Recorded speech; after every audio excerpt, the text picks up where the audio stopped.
বিসমিল্লাহির রহমানির রহিম। বাংলাদেশ ছাত্র অধিকার পরিষদের কেন্দ্রীয় সংসদের পক্ষ থেকে সবাইকে ধন্যবাদ। আপনারা সকলে জানেন যে গত 29শে সেপ্টেম্বর 29শে আগস্ট গণ অধিকার পরিষদের সভাপতি পিপি নুরুল হক নুর ভাই সহ গণ অধিকার পরিষদের নেতাকর্মীদেরকে যেভাবে হামলা করা হয় তার তীব্র নিন্দার প্রতিবাদ জানাই। সংগ্রামী উপস্থিতি, পিপি নুরুল হক নুর ভাইয়ের উপরে হামলা করে এই 24-এর গণ অভ্যুত্থানের উপরে হামলা করেছে। পিপি নুরুল হক নুর ভাইয়ের উপরে হামলা করে এদিকে প্রতিবাদী কণ্ঠস্বরের উপরে হামলা করেছে। আপনারা কি বোঝাতে চাচ্ছেন?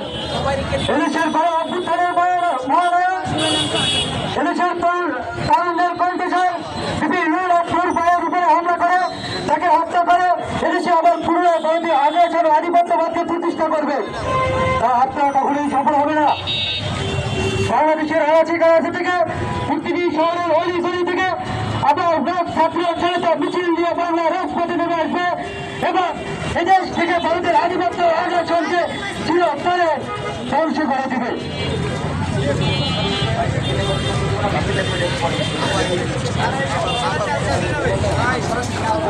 এই মুহূর্তে আমি অনুরোধ জানাচ্ছি